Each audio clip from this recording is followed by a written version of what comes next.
Paano mo nalaman na ikaw ay buntis? Hindi na ako dinak.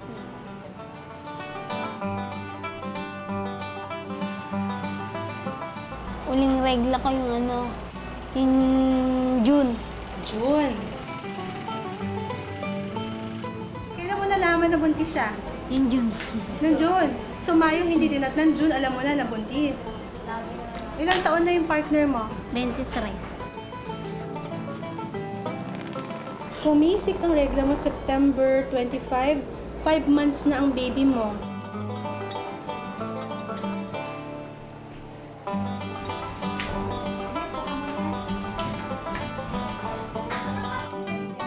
Ilang taong ka na? 40. 14. Kailan ka nag-14? Yung February. February.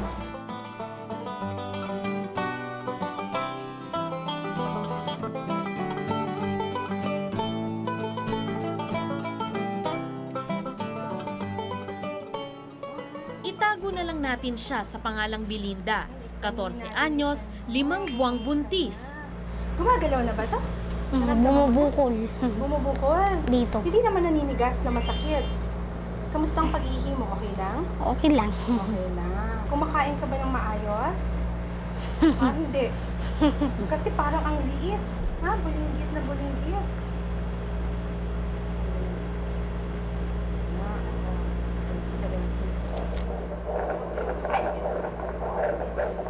Yan ang heartbeat ng baby niya, Mami. Aso. Parang aso ba? Natatawa ka? Oo, Sa mga halakak na ito, nagising ako sa katotohanang batang isip pa si Belinda. Yan, maganda lagi kang masayahin na buntis ka. At wala pang kamuwang-muwang sa pagiging ina. Ako na. Ako na. I-inspectionin ko sa loob. Kung may infection, hindi siya masakit. Ha? Huwag ka mag-alala, hindi siya masakit. Siya yung pinakamaliit na ipapasok natin sa loob. Ito ang kauna-unahang pagbisita ni Belinda sa isang OB-GYN. Ngayon lang niya malalaman ang kalagayan niya at ng kanyang magiging anak. Naninom ka ba ng gatas? Hindi. Bakit? Ayaw mo ng gatas? Hindi. Ninom ko kape. Kape? Bakit naman kape? Wala eh. Wala. Walang pambili pa. Kahit na Kung hindi pa gatas. namin siya sinamahan, bubunuin niya ang 9 na buwan ng walang anumang pinagdaanang check-up. Kinunan din ng blood at urine sample si Belinda. Sige. Sige ka na. Dito. Sama ka? Iiyak ko?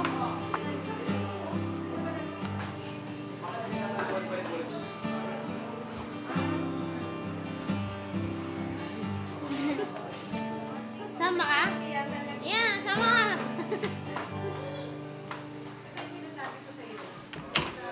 Pagka lumalaki na yung pagbubuntis mo, Inalam ng doktor ang ilang detalye tungkol sa pagbubuntis ni Belinda. ilang taon na yung partner mo? 23. Nagsasama na po sila? Saan po siya nakatila? Sa inyo o sa asawa? Sa asawa. Nakahiwalay ka na sa mami mo. Nandun ka na sa asawa sa mga biyanan. Oo. Ilang taon ang ate ni Pauline? Sabi ni Dr. Maglaya, kadalas ay maselan sa ina at sa kanyang dinadalang sanggol ang maagang pagbubuntis. Nangayayat ka sa paglilihi. Pero maganda naman ang balita para kay Belinda. Maayos ang kalagayan niya at ng kanyang baby. Sa pagkaka-examine ko sa kanya, she's 20 weeks pregnant, ibig sabihin 5 months pregnant, based dun sa regla na binigay niya sa akin. But we still have to confirm it by ultrasound. Tsaka yung laki, tama naman, kaya lang mukhang maliit. In-expect naman natin yun sa mga first-time mothers, lalo na medyo payat na bata siya, na maliit, 38 kilograms lang siya. So, we can expect na maliit talaga yung pagbubuntis niya. Sa ngayon, hindi pa naunawaan ni Belinda ang napakabigat na responsibilidad ng kanyang pinasok. Pero ilang buwan na lamang ay magigising siya sa katotohanang nanay na siya at hindi na isang nene.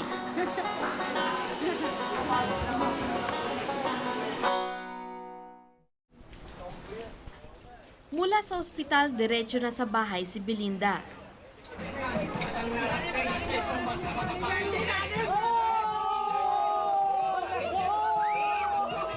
Sa ganitong paraan ko nakilala ang kanyang 23 anyos na asawa.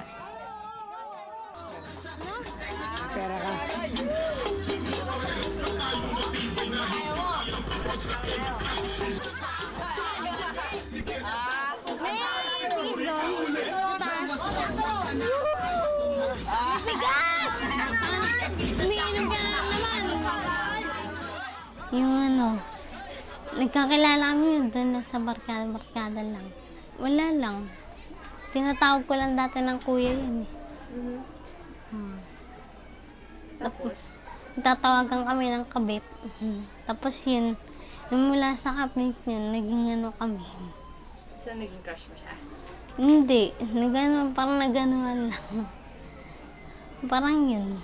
Tapos yun, nagtumagal na yun, Nana, kami na. Maliit ang kita ng asawa ni Belinda sa pangangalakal ng basura, pero wala raw siyang pinagsisisihan. Para lang kayo naglalaro. Naglalaro ng baybayan. Ano na? Naglalaro ng baybayan. Mahal mo ba siya? Oo, Mahal mo na siya, mahal mo siya. siyempre.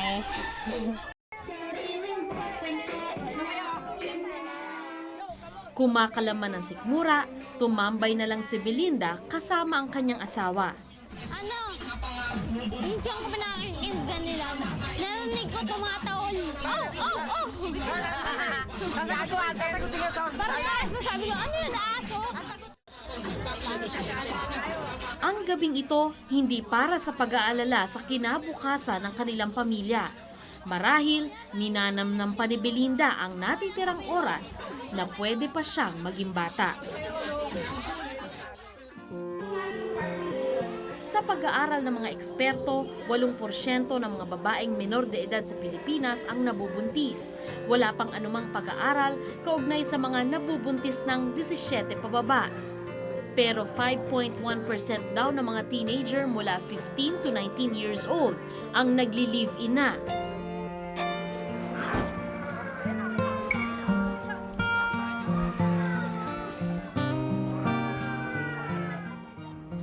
Sa Malabon, nakilala ko si Leia Lynn. Sa edad na 13, 2 mabigat na responsibilidad na ang kanyang daladala. 12 anyos siya nang isilang niya ang kanyang kambal. Kagagraduate lang niya ng grade 6 noon. Kasi magkalapit bahay lang po kami. Pagka biro-biroan, hanggat sa natokso. Natakot po. Hindi kasi po alam ng magulang ko na may nangyari na sa amin.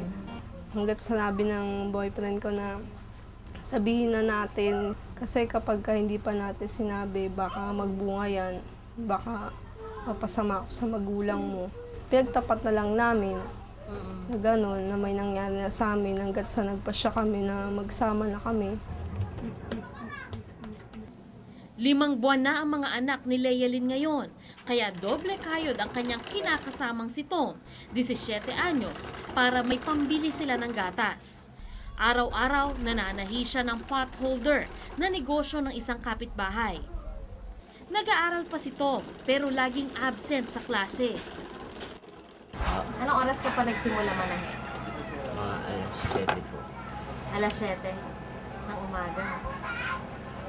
Gano'ng karami tatahiin mo? 60 60. pieces. Babae lang kanya? Babae po ako na Magkano? 60 pesos din po. Ilang oras mo tatahiin lahat itong mga tela na to? Ano po? 4 na oras. 4 na oras. So, 60 pesos sa loob ng 4 na oras. Pwede na ba yan? Pwede na rin po. Pwede na rin. Saan mo gagamitin yung 60 pesos? Sa anak ko po. Pambili po ng gatas. Hapon na nang ma-deliver ni Tom ang mga tinahing pot holder.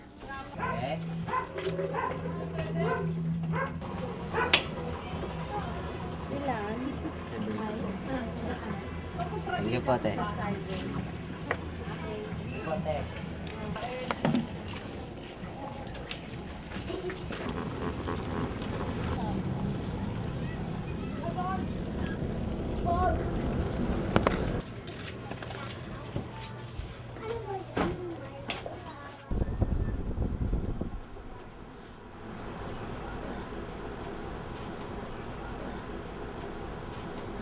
Dito ko na lamang kulang pa rin ang pera ni Tom pambili ng gatas. Nang silipin ko ang mga sanggol, naunawaan ko kung bakit gano'n na lang ang pag-aalala ni Tom. Tubig na lang na hinaluan ng konting asukal ang sinususo ng kanyang kambal. Masakit siya, mahirap. Kasi kasi maawa ka sa mga anak mo na ganun nga. Maawa ka na bata pa nakakaranas na ng ganun. Nakakaranas na ng tubig yung dedidehin mo. Sa murang edad, pakiramdam ko pasana ni Lealyn ang mundo at halos wala nang naiwang palatandaan na kamakailan lang ang inang ito ay isang musmus lang. Tama po pala na sa huli yung pagsisisi na pag nagkaanak ka, mararanasan mo rin yan. Ngayon nagkaanak na po ako. Parang totoo palang mahirap ang buhay. Sorry sa magulang kasi hindi ako nakatulong sa inyo. Hindi ako nakapagtrabaho para may tulong sa kanila. Hindi ko nasuklian yung mga paghihirap nila sa akin. Walang pera si Lealyn para regular na mapa-check up sa pediatrician ang kambal. Kung hindi sa health center, sa isang NGO na malapit sa kanilang bahay umaasa si Lealyn.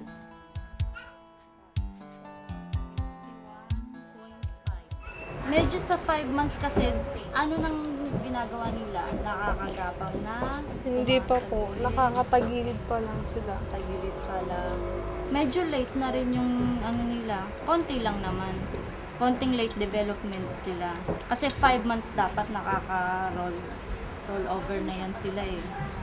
Tsaka nag-uumpisa na silang gumapang. Meron po bang kinalaman na 13 years old lang siya? Kaya po nahirapan siyang magpasuso sa... Pwede rin kasi yung kanyang suso, yung mga ugat-ugat dyan, hindi pa ganun ka talagang maglalabas ng gatas, hindi pa siya handa talaga. Yung kanyang reproductive organ, yung kanyang mammary gland, hindi pa talaga ganoon. I-encourage na lang natin siya kumain ng mga gulay-gulay, sabaw, tapos talagang ipapasip-sip sa bata para bumalik ulit yung gatas. Lubog talaga siya. Sa klinik ding ito, nagpapa-check up si Jonalyn, 16 anyos at 6 na buwang buntis. Sa lahat ng batang ina na nakausap ko, siya lang ang pumayag magpakita ng mukha. Wala raw kasi siyang dapat ikahiya. Anong nararamdaman mo ngayon malapit ka ng mga anak? Kinakabahan ka? Bakit? Ba't ka kinakabahan? Tawag daw po siya ako ng mama. Ano? Tatawag daw po siya ng mama. Umiri daw po siya, tatawagin niya mama. Oo. Eh parang baby ka pa eh. Oo nga, baby nga eh. Lalaro pa nga yan ngayon eh. Doon nga. Malayo sa isip ni Jonalyn na may panganib na dala ang maagang panganganak. Makikita natin ang teenage pregnancy is considered one of the high risk in obstetrics. As the pregnancy ages, nagkakaroon ng changes sa katawan ng isang babae. May iba't ibang nararamdaman na simptomas sa katawan. Pwede sila magkaroon ng leg cramps, difficulty in urination, mahirapang dumumi. Sa kanilang komunidad, ordinaryo na raw ang maagang pakikipagrelasyon, kaya tanggap na tanggap ang kalagayan ni Jonalyn dito. Ito po si Misty, 1,000 po. Tapos po, yung mga damit po na may paa, sa kamay-kamay po, 2,000. 200. Ito po si Barbie, 1,000 din po. Yung mga Hello Kitty. Pag ganito lang po siya, 500 po. 500. 500. Dito, malaya rin siyang mag-asal bata. Hindi mo mapigilan na hindi Hindi po. Kasi minsan, ate unang laro po tayo. Sige, maglalaro tayo. Ganun po. Gusto mo pa rin talaga maglaro. Kaya nga po si mama mag-aalaga ng anak ko eh. Dahil, Mag-aaral pa po ako, sunod na taon. hindi mo ba nararamdaman na magiging mali ka na? Hindi po. Kasi po naglalaro pa nga po ako.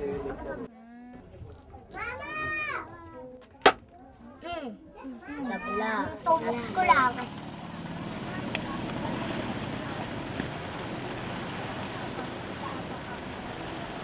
Pero sa bahay ni na Lealyn at Tom, tapos na ang panahon ng pakikipaglaro sa kapalaran.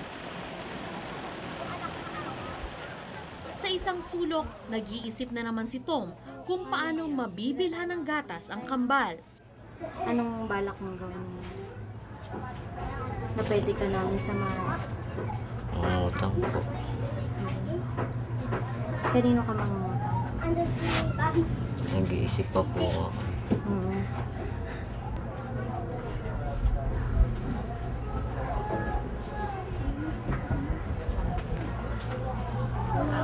Saan ka pupunta? Subukan ko po sa kapitbahay na. Kapit-bahay, sige.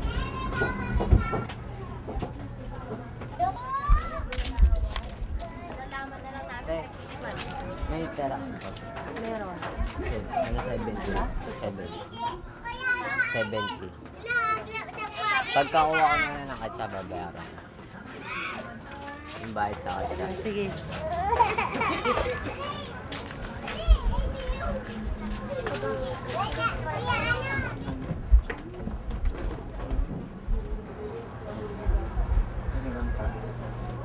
Pahiram siya.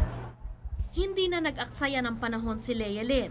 Agad bumili ng gatas para sa mga anak.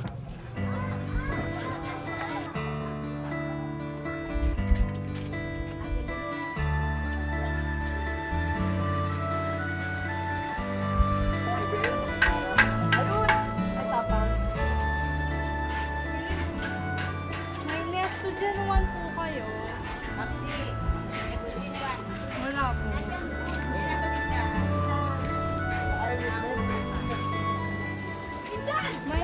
dyan naman po kayo. Ay, nistudin mo ano?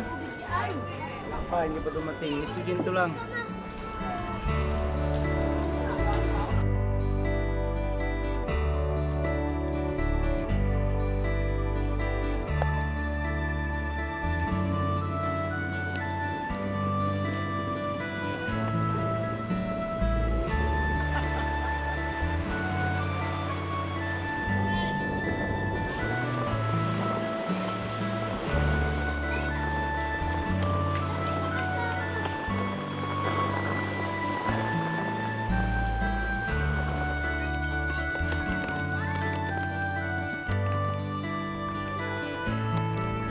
May nesto dyan naman po.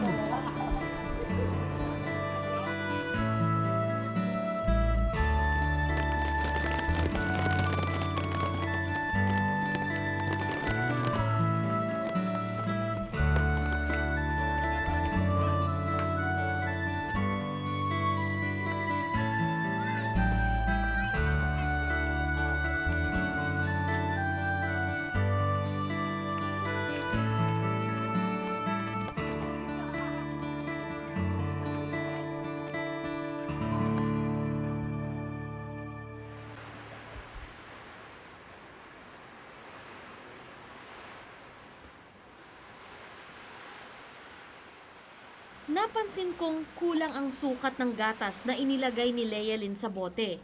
Kailangan raw kasi nila itong tipirin para umabot hanggang kinabukasan. So, buti naman nakabili ka na ng gatas. Ngayon, gano'ng katagal na matatagal yung isang maliit na pinagatas? Siguro po hanggang bukas na ng tanghali. Araw-araw pa ganito yung buhay niyo? Opo. Ganito lang ang ganito. Minsan, hindi na kami kakain para lang sa gatas ng anak. So, ano nakikita mo pwedeng maging solusyon para hindi naman araw-araw naghahagilap kayo ng panggatas ng mga bata? Yun nga po, yung nagsipag po ako sa pananahin. Yung sa trabaho. Wala naman pong trabaho. Bilang ama, anong nararamdaman mo? Pag nakikita mong dumidede ng tubig yung kambal mo. May konting lungkot, konting galit. Bakit galit?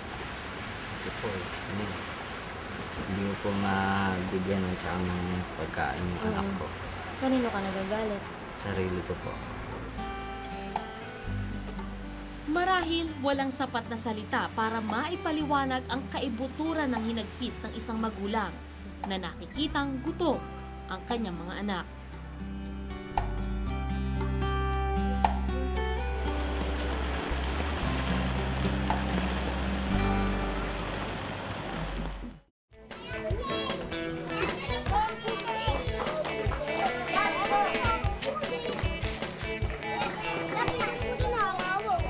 Para maunawaan ko kung bakit tila kay aga makipagrelasyon ng mga kabataan ngayon, nakipagkwentuhan ako sa isang barkada sa Caloocan. Ako si Sandra. 14 hanggang 18 ang kanilang edad. Karamihan huminto na sa pag-aaral. Anong taon ba talaga nagsisimula maging active sa sex ang mga kabataan ngayon? 13 po. 13 po talaga pataas.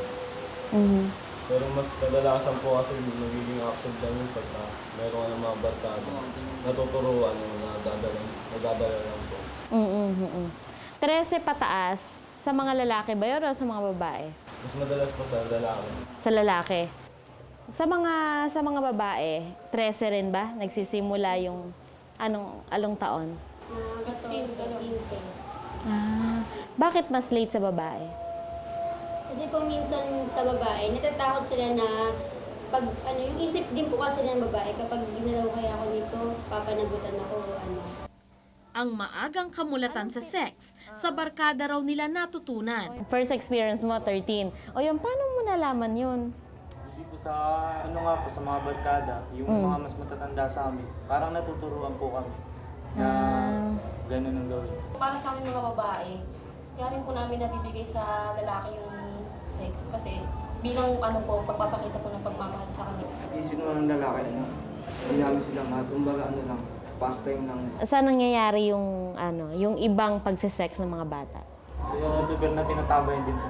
Sa mga place na mga bakanting bahay, mga wala. Bakanting lugar na madidilim. Pero minsan naman po, may mga tao talaga na sabik na ganyan. Minsan po dyan po sa mga sa cemetery. At sa grupong ito, wala ring gumagamit ng contraceptives. Sinasabi nila na walang epekto yan, yung ganyan. Mas gusto nila yung natural na wala silang ginagamit. Ito ang mga bagay na hindi nasasabi ng mga kabataan sa kanilang mga magulang. Isang paksang hindi lantarang napapag-usapan sa eskwelahan man o sa tahanan. Kaya may mga naniniwalang dapat itaas ang antas ng sex education para sa mga kabataan. Pababayaan ba natin na magkaroon ng STI at saka mabuntis yung mga kabataan yan? Kapag nag-umpisa, mahirap mong i-stop, hindi mo mapapatigil. There will be a second, a third, and fourth. Whether it's with the same first partner o iba. Hindi pa nga functional yung ating sex education sa school. Nilalabanan pa nga kahit ganun lang.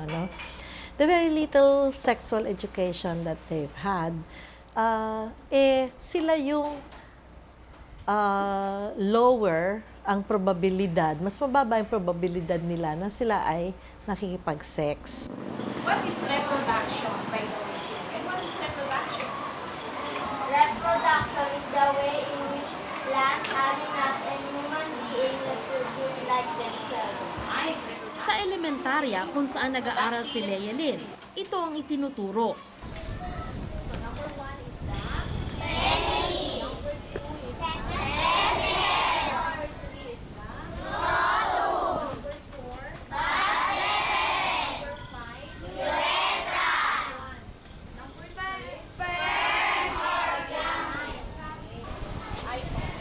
The female reproductive system are ovaries, fallopian tube,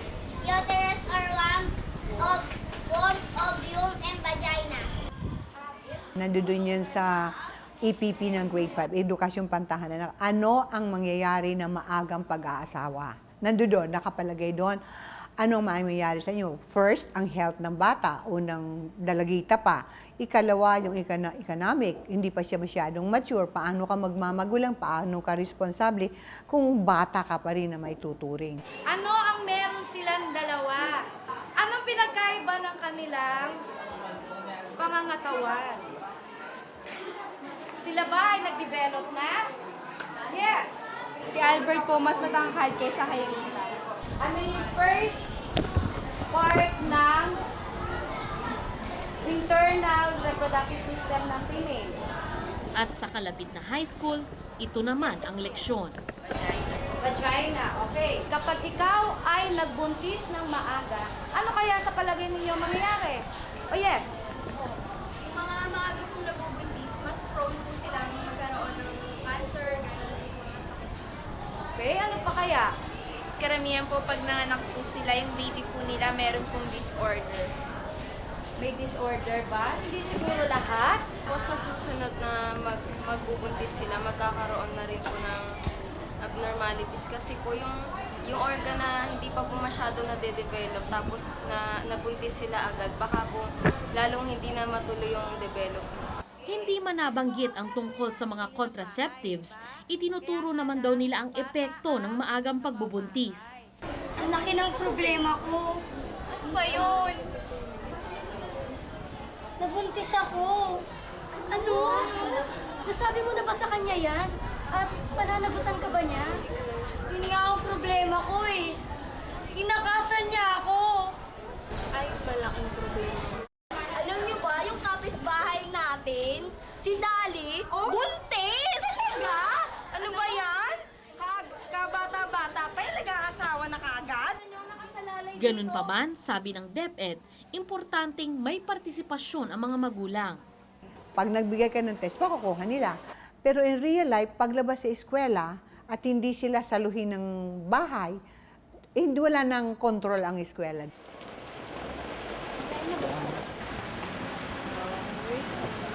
Kumbaga sa biyahe, papunta pa lang ang maraming kabataan, si Lealyn pabalik na. May plano na silang mag-asawa kung paano lulutasin ang kanilang problema. Napagkasunduan nilang huwag munang sundan ang kanilang kambal. Titigil na rin daw sa pag-aaral si Tom para makahanap ng trabaho. Ano kaya yung future niyo mag-iina? Niisip ko nga po minsan yun na gusto ko silang mapag-aral, gusto ko silang lumaki ng mga kahit may ano sila, gusto ko silang lumaki na may kumakain sila ng 3 beses sa isang araw. Ayaw ko maranasan yung nararanasan namin. Yung mga nararanasan namin ngayon, ayaw ko maranasan nila.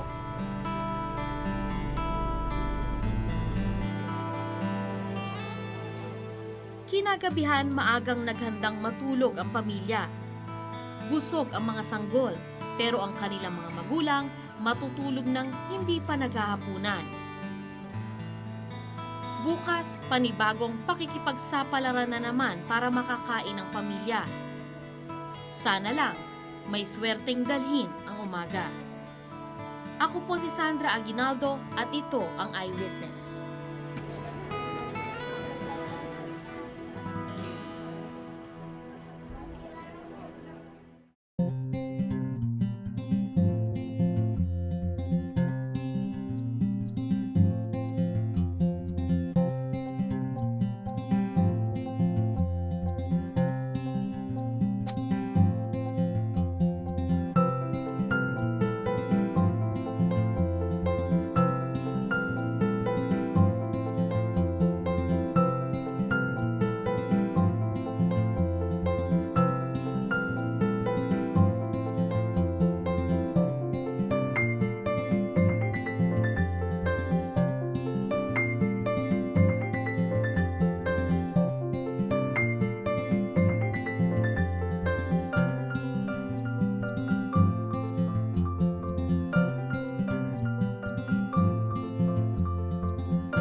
Maraming salamat sa pagtutok ninyo sa Eyewitness mga kapuso. Anong masasabi ninyo sa dokumentaryong ito? I-comment nyo na yan. Tapos mag-subscribe na rin kayo sa GMA Public Affairs YouTube channel.